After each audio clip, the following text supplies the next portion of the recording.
A paz do Senhor, meus amados irmãos.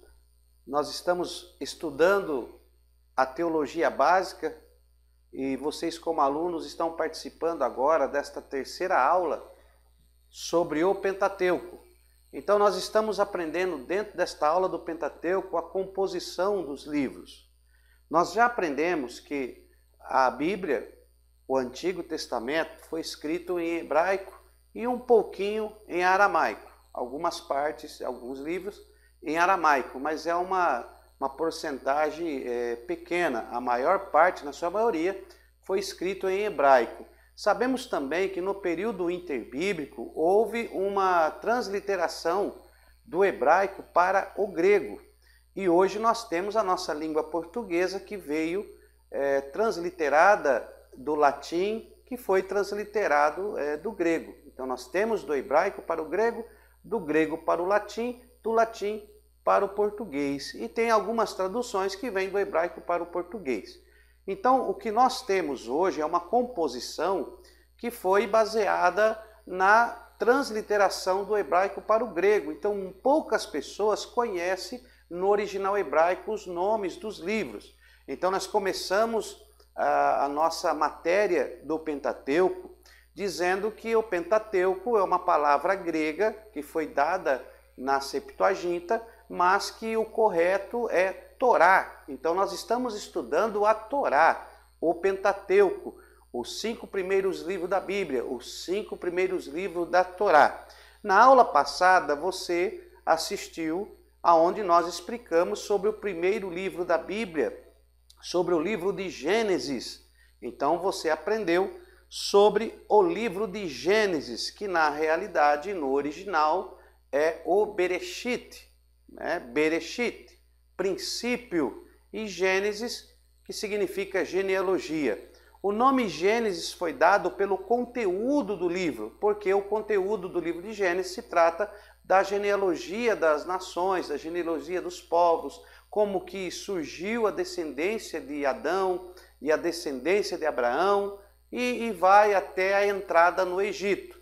Então, na aula passada, nós falamos um pouco sobre isso, até a entrada no Egito. Você já sabe definir muito bem isso. Hoje, nós vamos falar nesta matéria, nesta terceira aula, nós vamos falar sobre o segundo livro, sobre o livro de Êxodo. Tá? Falamos sobre o Bereshit. Hoje, vamos falar sobre o livro de Êxodo. Então, nós vamos entrar neste livro hoje, Êxodo. Então, êxodo, uma palavra grega que significa saída.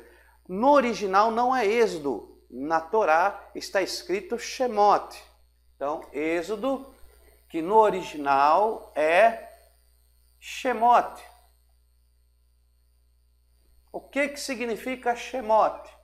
Os nomes. E o que significa êxodo? Saída. Então, êxodo no grego significa saída. Mas por que, pastor, que foi colocado o nome de êxodo saída? Porque eles colocaram na transliteração do hebraico para o grego, e esse nome foi dado por causa da língua grega, eles colocaram o conteúdo do livro, e o conteúdo do livro de Êxodo fala da saída do povo de Deus ali do Egito até a terra de Canaã, né? Então até o Sinai. Então nós temos aí o livro de Êxodo, que é saída, mas no original é Shemot, no hebraico Shemot, que significa os nomes. Por que essa diferença? Porque, relembrando, Êxodo, um nome grego que foi dado pelo conteúdo do livro, que é a saída do povo do Egito, mas Shemot, hebraico, é o significado das primeiras escritas do livro. E o livro de Êxodo começa no versículo 1 dizendo: estes são os nomes. Por isso é o livro de Shemot. Então nós vamos estudar Êxodo. Meus amados irmãos, nós vamos dividir o livro de Êxodo, assim como fizemos em Gênesis, em 3 partes para ficar fácil, tá bom? Para você compreender. Nós vamos fazer 3 divisões e vamos falar de alguns pontos mais importantes dessas divisões. Então a primeira divisão vai do capítulo 1 ao capítulo 13. Ó, primeira divisão de Êxodo, do capítulo 1 ao capítulo 13. Pastor, o que significa essa primeira divisão? Essa primeira divisão, nós vamos falar sobre a libertação. Ó, libertação. Que é a libertação do povo do Egito. Então nós vamos falar do capítulo 1 ao capítulo 13 sobre a libertação. E a segunda parte, nós vamos falar do capítulo 14 ao 18. Do capítulo 14 ao capítulo 18.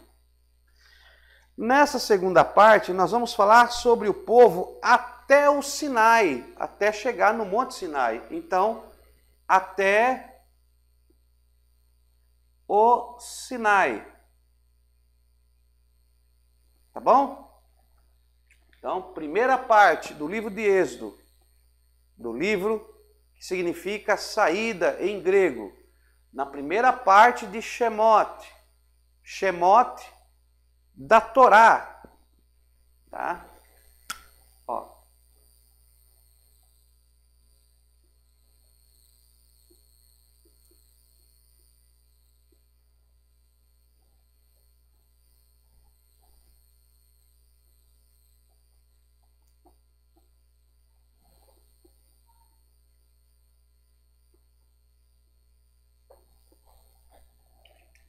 Tá bom?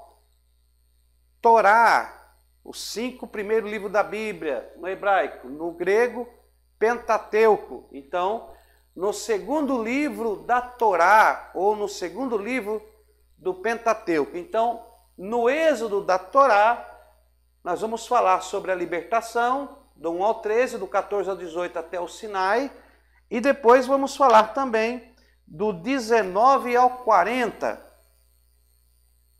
19 ao 40. O que é o 19 ao 40? Nós vamos falar do que aconteceu junto ao Sinai. Ó, junto ao Sinai. Ao Monte Sinai. Tá bom? Então, Shemot. Shemot.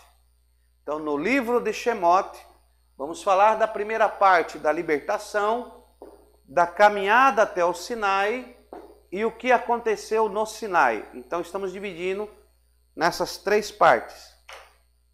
Certinho? Então, anota aí que nós vamos falar da primeira parte, a libertação. Ó. Dessa primeira parte da libertação, do 1 até o capítulo 13, nós vamos dividir do 1 ao 13 a libertação em 3 partes. A primeira parte, o primeiro ponto é as pragas. Ó, então aqui vamos falar sobre as pragas, Páscoa e a consagração dos primogênitos. Ok? Então temos aí as pragas, a Páscoa e a consagração dos primogênitos. Esses 3 acontecimentos que aconteceram do capítulo 1 ao 13, na primeira parte da libertação. Aí temos as 10 pragas do Egito. Quais são as 10 pragas do Egito? Vamos lá. Primeira praga, o rio Nilo. Ó, deixa eu ver se eu coloco aqui. 1, 2, 3, 4, 5, 6, 7, 8, 9, 10. Não sei se vai dar para ver aí. Então temos aí a primeira praga, para nós recordarmos. A primeira praga foi a do rio Nilo. Então, aqui. Rio Nilo. Né? Segunda, das rãs. A terceira, dos piolhos. Ó. Piolhos. A quarta, das moscas. Os piolhos, as moscas, a peste do gado. Peste do gado, as úlceras,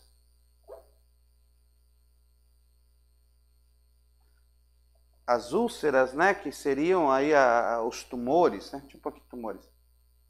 As chagas. Tumores, aqui ficou parecendo um H, né? Tumores, pronto, vírgula, tumores. A de número 7, que são os trovões, saraiva, saraiva. A 8, gafanhotos. Desculpa pela minha letra, irmãos. Gafanhotos. Aí vem a nona, que são as trevas. E a última, que foi a morte dos primogênitos. Morte.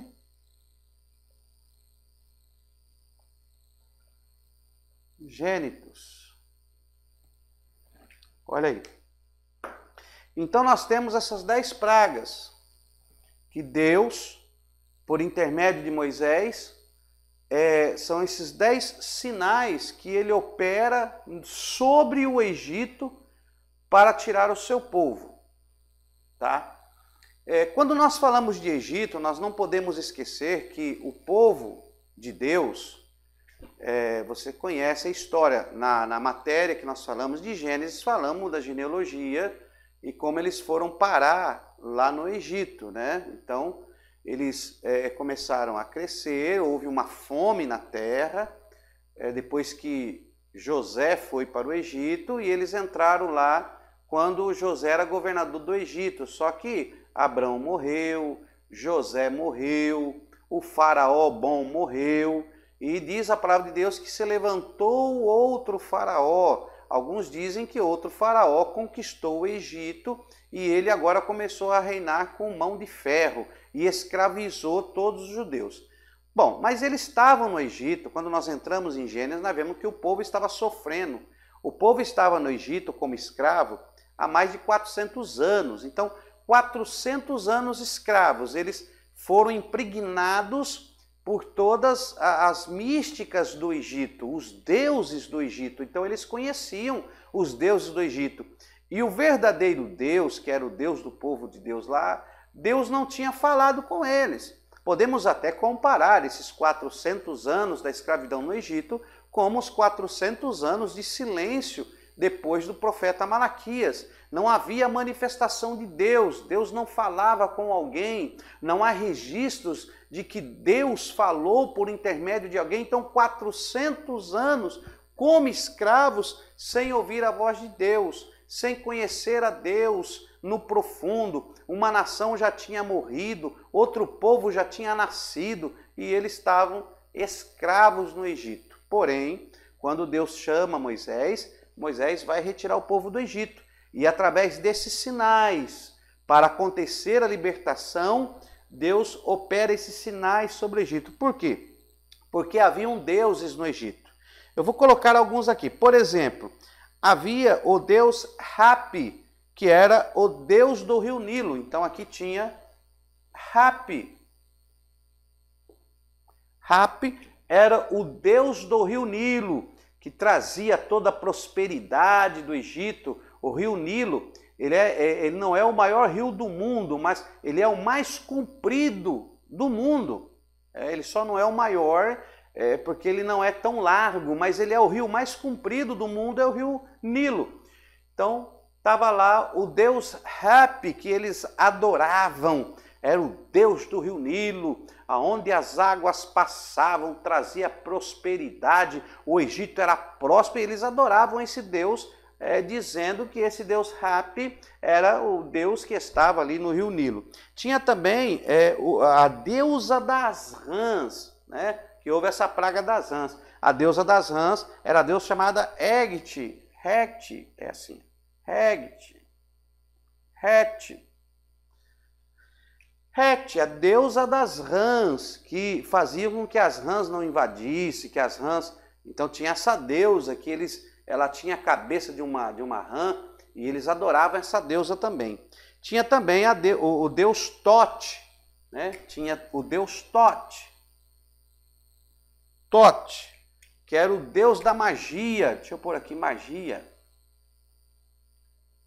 Deus Tote, Deus da magia. Tinha o Deus Ptah, né? Ptah, que era o Deus criador do universo. Aí tinha aqui o Ptah, o Té, que era o Deus criador do universo. Eles tinham esse Deus também. E tinha aqui dois deuses que se enquadravam nesta praga. Tá? Eu vou marcar aqui, que é o Deus Hathor e a deusa Apis. Ó. Hathor e a deusa Apis. Isso aqui era o deus boi e a deusa vaca. Ai, ai, é o deus touro, né? Deus boi não, deus touro. Deixa eu apagar aqui. Deus touro e a deusa vaca. Eles tinham esses dois deuses aqui, o Hathor e a Apis, que era o deus touro e a deusa vaca. Tinham também a Ísis, ó, a deusa Ísis. Deixa eu pôr aqui, Ísis. A deusa Ísis. A deusa Ísis era a deusa da medicina e da cura. Que era medicina e cura. Tá? Eu escrevo um pouco pequeno, irmão, senão não cabe aqui no nosso quadro. Então, a deusa Ísis, que era a deusa da medicina e da cura. Tínhamos também o deus Reshpu. Então, ó, Reshpu. Esse deus, Reshpu, era o deus que controlava a chuva e os ventos. Ó, chuva, ventos. Então, o deus Reshpu era o deus que controlava a chuva e os ventos. Aí tínhamos também o deus aqui que eles adoravam, né? Que era o deus protetor das colheitas, que era o deus Min. Ó, Min era o protetor das colheitas. Protetor, colheitas. Protetor das colheitas. Tinha também o deus que eles adoravam, que era o deus Ra. Deus Ra, que era o deus Sol. E tinha o deus Ramon-Ra. Vamos pôr aqui, é o deus, deixa eu ver como é que escreve. Deus Amon-Ra. Ó. Amon-Ra. Amon-Ra. O Amon-Ra era o rei dos deuses. Então, Ra era o deus Sol e Amon-Ra era o rei dos deuses. Ou seja, era o rei que os deuses colocavam, né, para governar. Então, tinha vários deuses no Egito. São 12 deuses que haviam no Egito em evidência, mas nós vamos falar de 10, porque senão nós vamos demorar muito esta aula. Mas é só nível de curiosidade para você saber que tudo que Deus faz tem um propósito. Então, quando Deus usa Moisés para transformar as águas do rio Nilo em sangue, que aqui no rio Nilo, na primeira praga, na praga do rio Nilo, ele transforma a água do rio Nilo em sangue, ou seja, o Deus de Moisés está provando que ele tem mais poder que o Deus Hapi, que era considerado o Deus que comandava o rio Nilo. Ora, se o próprio Deus transforma a água do rio Nilo em sangue, então ele tem o poder acima deste Deus dos egípcios. E o interessante é que ele não só transformou a água do rio Nilo em sangue, foi a água do rio Nilo e os depósitos que eles tinham, nos jarros, nas vasilhas, dentro do palácio, tudo virou sangue. Não somente a água do Nilo, o poder de Deus vai além do poder de um Deus que eles achavam que era o controlador de tudo. Então, a praga da água em sangue foi para vencer o Deus Hep. E depois teve a praga das rãs, onde as rãs invadiram o Egito, porque Deus estava provando que era para que o faraó deixasse o seu povo ir, porque ele era o Deus Todo-Poderoso, que tinha poder sobre as rãs, esses animais peçonhentos, que não era o Deus Het que ia impedir, né? Imagine os egípcios clamando ao Deus Hep, transforma as águas, o sangue em água novamente, ou clamando ao Deus Het, leva as rãs de volta, tira as rãs de nossa cidade, mas esses deuses não podiam fazer nada. Depois da praga dos piolhos, quando Moisés, ou a vara é tocada na areia e aquela areia vira piolhos, né? Eles invocam o Deus Tote, que era o Deus da magia. Mas que Deus Tote é esse que não tinha poder de reverter o poder de Deus? Né? Um simples piolho, né? Um simples piolho amargurou todos os egípcios, angustiaram os egípcios, e não existia Deus Tote que pudesse ter magia para reverter o que Elohim ou que Yahvé, que tinha se revelado a Deus, tinha operado. E quando eles perguntassem para Moisés, Moisés, que Deus é esse? Moisés ia dizer, Yahvé, este é o seu nome. Já falamos sobre o nome de Deus na aula passada. Yahvé, este é o seu nome. O único e verdadeiro Deus. Ele está acima dos deuses que vocês seguem. Deixa o povo ir. E assim foi. A praga das moscas, né? O rei Pet, que era um rei do Egito, que era o criador do universo, e ele não podia fazer criador do universo. Então ele é o criador de tudo para os egípcios, e sendo o criador de tudo, não conseguia nem fazer a mosca voltar para trás. Não conseguia reverter aquela situação. Então as moscas também foi para mostrar que esse Deus Pet, que se dizia um Deus criador, não tinha poder nenhum sobre a criação, que apenas Yahvé tinha poder sobre a criação.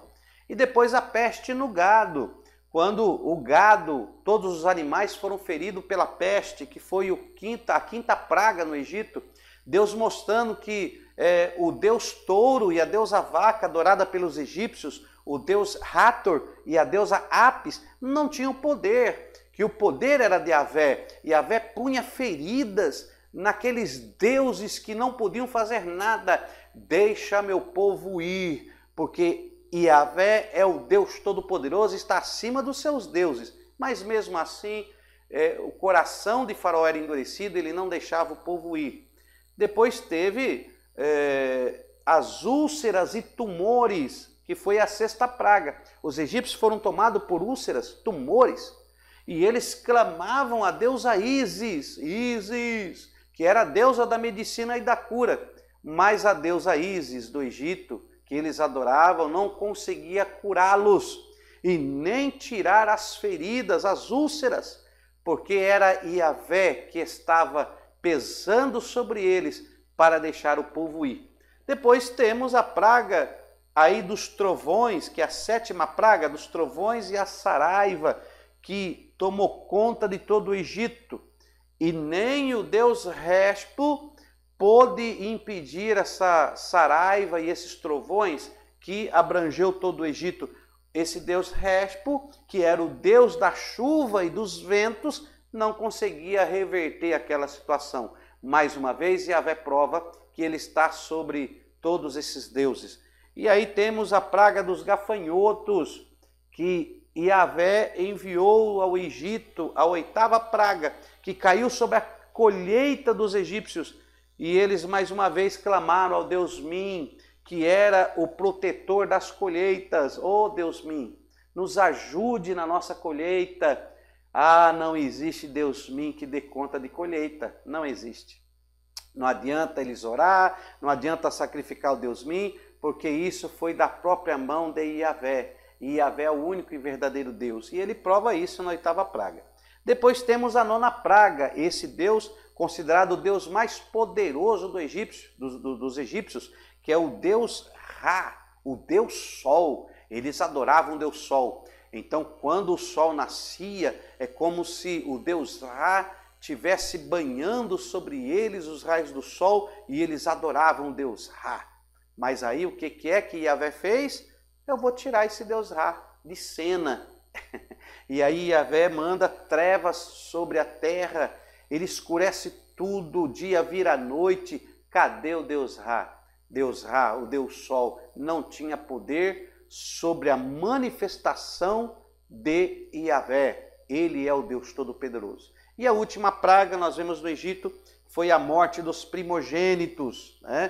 Quando Deus envia o seu anjo para matar os primogênitos. E aí ele consegue vencer Amon-Ra.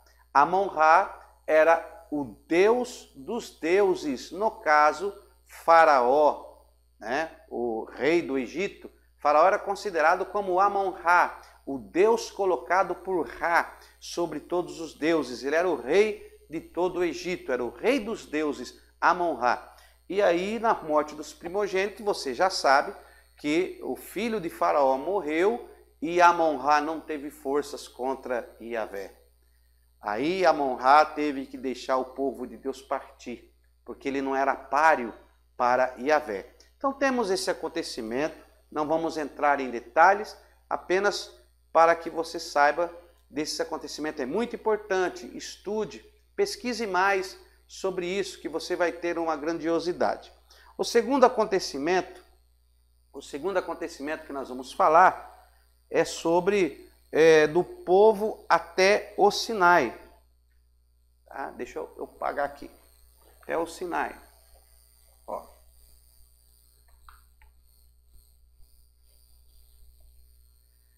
Então, irmãos, já falamos sobre as 10 pragas. Você já viu as 10 pragas e os deuses do Egito que Yahvé venceu atuando com as 10 pragas. Então, nós vamos dividir aqui os tópicos. Primeiro, as 10 pragas, nós já falamos.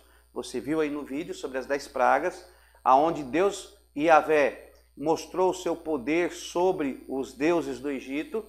Agora, depois que ele mostrou o seu poder sobre os deuses do Egito, aí vem a Páscoa, que está no capítulo 12.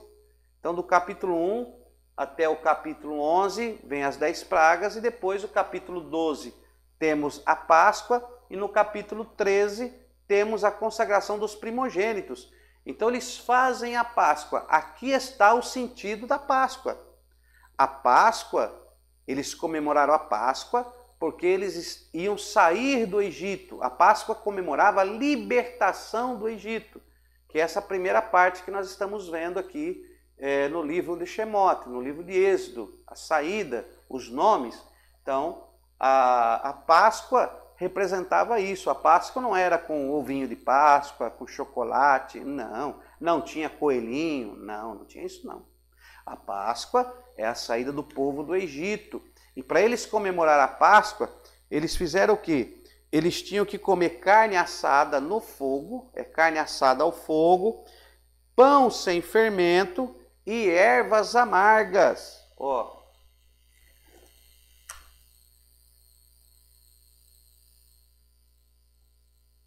Carne assada no fogo, ó. Carne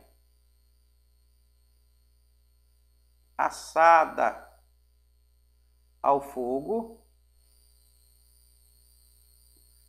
pão sem fermento e ervas amargas. Tá bom? Então a Páscoa era comemorada assim. Eles comemoraram com carne assada ao fogo, pão sem fermento, ervas amargas. Tem muito mistério aqui, irmãos, mas eu não posso adentrar. Nós vamos voltar em estudos mais à frente para falar detalhadamente. Hoje eu só estou subdividindo e falando da composição de Gênesis, Bereshit e de Shemot, Êxodo, para que você possa acompanhar. Então, as 10 pragas do Egito, ó, as 10 pragas, onde ele venceu os reis do Egito, e demonstrou seu poder. E Ele venceu os reis do Egito e mostrou o seu poder até para a nação de Israel, pois a nação de Israel havia sido escravizada há 400 anos e ainda não tinha visto o poder de Deus como nunca. Agora eles viram o poder de Deus. Então Deus primeiro mostra o seu poder, depois ele faz o pacto, né? Uma aliança através da Páscoa, aonde o povo ia agora sair, vai receber uma proteção. O povo ia receber uma proteção, porque o anjo da morte ia passar para matar os primogênitos, que era a última praga. Então eles iam comemorar a Páscoa, porque eles iam receber uma proteção. Então, as 10 pragas, agora a Páscoa, carne assada ao fogo, pão sem fermento e ervas amargas. E depois vem a consagração dos primogênitos. Ó. Aqui, dos primogênitos ao Senhor.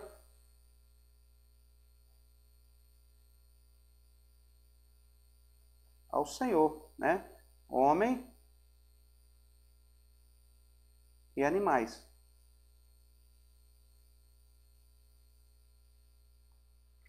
Então aqui nós temos do 1 ao 11. Aqui nós temos o capítulo 12 e aqui o capítulo 13. Ok? Então nós temos aqui do 1 ao 11, são as 10 pragas, você já viu no vídeo. Já falei agora há pouco, do capítulo 12, que é a Páscoa, a verdadeira Páscoa. Eu não vou entrar nesse assunto agora, porque mais na frente, quando falarmos da Páscoa do Senhor, nós vamos voltar aqui, tá bom? E a consagração dos primogênitos, né? Homem e animais. Então temos aqui essa primeira parte. Tá? Então, como que Deus faz para tirar do Egito? Aqui tem até uma tipologia. O que é tipologia? Vamos lá, deixa eu colocar aqui bem fácil para você saber.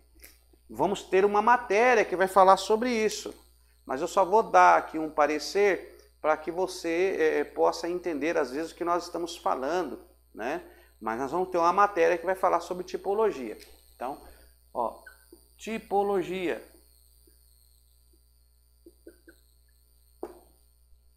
Tipologia. Logia, ó, estudo. E tipo. É o estudo do tipo. O que é o tipo? O tipo é uma sombra, aquilo que arremete a algo ou alguém, ou uma pessoa ou um acontecimento que irá acontecer. É um tipo. Estou explicando bem simples para nós não perdermos muito tempo, só para você acompanhar às vezes o que eu estou dizendo aqui. Então, tipologia é o estudo do tipo. O tipo aponta para alguém, o tipo é uma sombra, aponta para algo no futuro, tá? Então, tipo. E temos o antítipo. Ó, tem o tipo e tem o antítipo. O que é antítipo? O antítipo é o cumprimento do tipo. Ó. Cumprimento do tipo. Então temos tipologia, que é o estudo do tipo. Temos o tipo, que é uma sombra, que aponta para algo no futuro. E temos o antítipo, que no futuro, o antítipo é o cumprimento daquele tipo. É o cumprimento daquilo que foi demonstrado lá atrás, como alegoria, ou como sombra, e assim, entendeu? Então, nós vamos ter uma aula sobre isso, eu vou poder me aprofundar, é que eu não quero perder o foco. Então, aqui é um tipo. Que tipo é esse? Aqui nós temos um tipo de quando nós somos libertados das garras do mundo para vir para Cristo. O Egito representa o mundo. Então nós vemos que para que haja a libertação, o que aconteceu com o povo de Deus, para que haja a libertação, primeiro Deus tem que operar sinais. Deus tem que operar sinais na sua vida, milagres na sua vida, porque ele vai mostrar que ele é Deus na sua vida. Ele vai operar sinais que você vai compreender e reconhecer que Deus fez aquilo. Então, o povo que estava no Egito, através das 10 pragas, Yahvé é Yahvé. Você vai ver quem é Yahvé na sua vida. Então, para que haja libertação, primeiro vem os sinais. Deus vai provar que Ele é Deus. Deus vai demonstrar que Ele tem todo o poder, tanto no céu, como na terra e embaixo da terra. Aí vai acontecer a libertação. Mas para acontecer a libertação, primeiro Ele vai mostrar que Ele é Deus. Segundo, Ele vai agora exigir uma aliança. Ele vai exigir um pacto. A Páscoa era o pacto de Deus com o povo. Vocês vão agora celebrar a Páscoa, porque a partir desta aliança vocês terão minha proteção. E aí depois vem a consagração. Consagração, aonde se consagra ao Senhor. Então, para que haja uma libertação, Deus vai atuar dessa forma. Ele vai operar os sinais. Então, imagine você. Lembra de você antes de vir para Cristo? Primeiro Deus operou o sinal. Depois Ele firmou a aliança. E agora você tem que se consagrar para Ele. Tem que haver um compromisso sério para com Deus, uma consagração.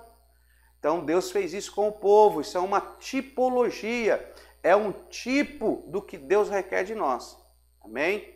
Então vamos continuar aqui. Bom, vamos agora para a segunda parte. A segunda parte é do capítulo 14, do capítulo 14 ao capítulo 18. Do 14 ao 18.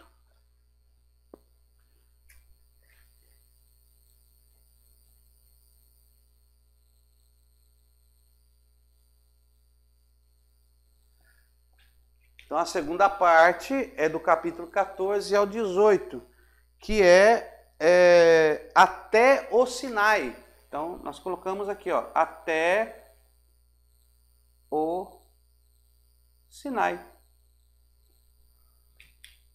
Essa é a segunda parte de Shemot, que nós dividimos de uma maneira fácil e simples. Então, falamos da primeira parte, né? Nós falamos da primeira parte, você já viu aí, onde nós falamos sobre as pragas do Egito, a Páscoa e a consagração.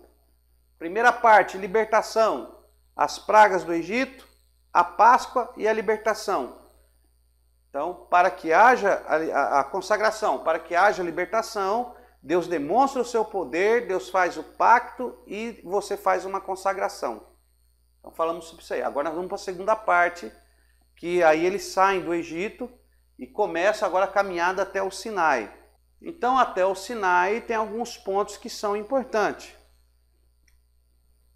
Temos aqui o Mar Vermelho.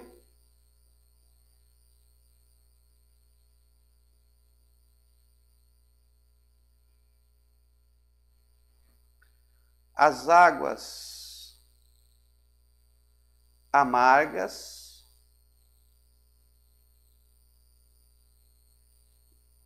As águas amargas em doce, né? Temos o maná,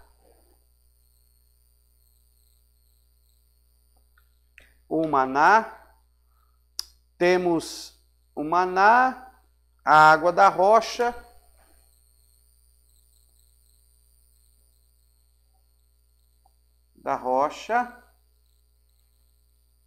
e a batalha dos amalequitas.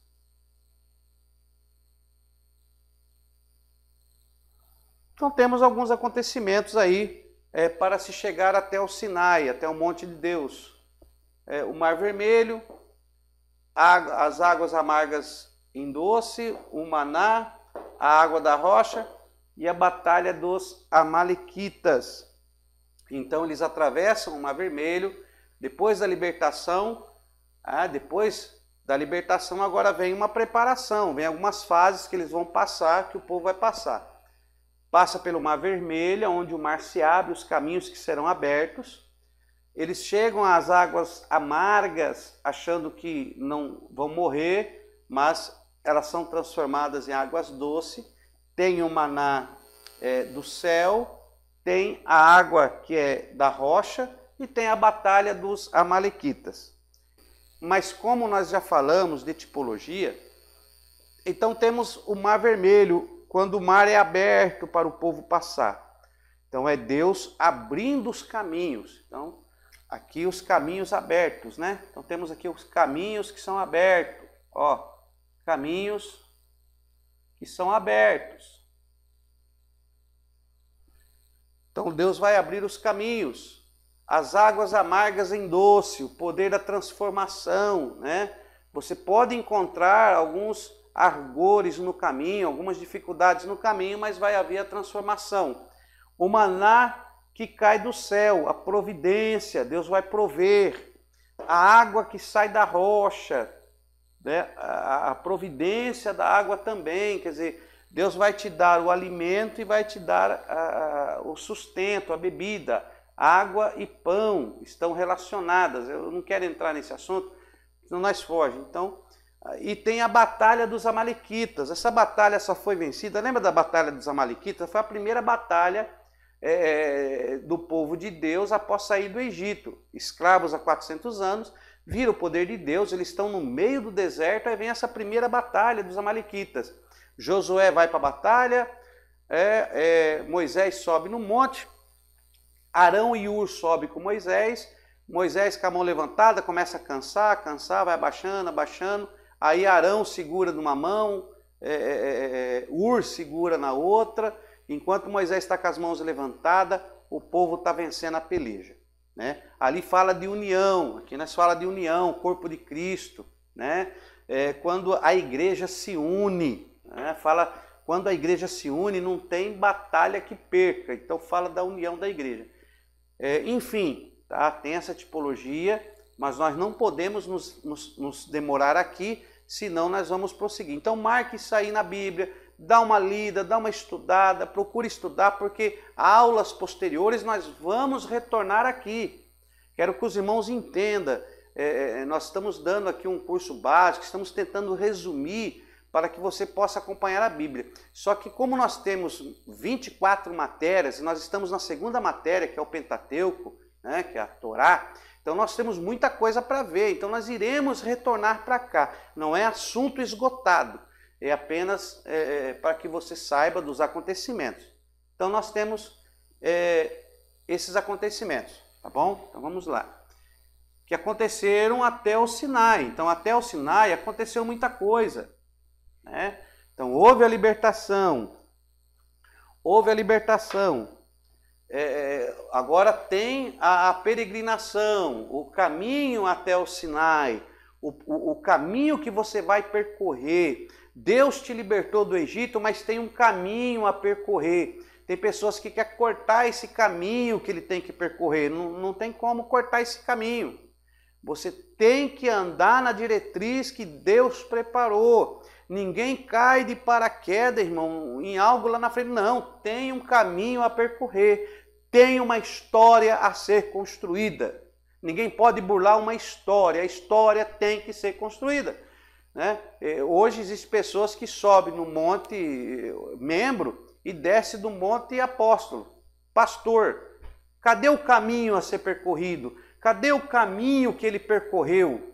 Não, ele foi liberto e já pulou para o pastorado, para o apostolado. Não é assim que funciona. A pessoa tem que ser preparada, lapidada, tem que percorrer um caminho. Até mesmo você acha que os teólogos de hoje não tiveram um caminho para percorrer, para chegar ao conhecimento que tem? É muito chão, meu irmão. Nós estamos começando agora, você está começando agora, mas aqueles que já estão no nível mais avançado tiveram um caminho a percorrer, sacrifícios a fazer. Não é fácil, é luta, mas nós vamos chegar lá. Terceira parte do Êxodo, né? Saída, que na Torá é Shemot. Então a terceira divisão vai do capítulo 19 ao 40. Deixa eu colocar aqui, ó. 19 ao 40. E aqui eles já estão no Sinai, porque eles libertaram do Egito, tiveram a peregrinação até o Sinai, a caminhada, e do 19 ao 40 eles já estão no Sinai. Então aqui nós vamos colocar junto ao Sinai, né? Então aqui, ó, junto ao Sinai, que é um monte. Aqui junto ao Sinai, aqui houve, né? Aqui eles tiveram aqui a lei, eles tiveram a lei, as festas, que são 7 festas judaicas, né? As festas, que são 7 festas judaicas, tabernáculo,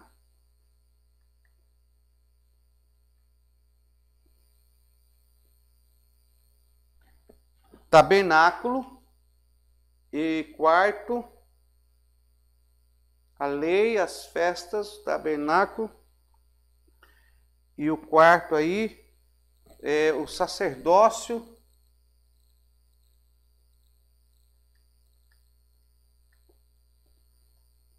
nacional.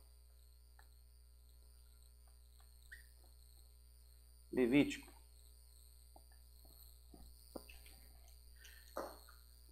Ok?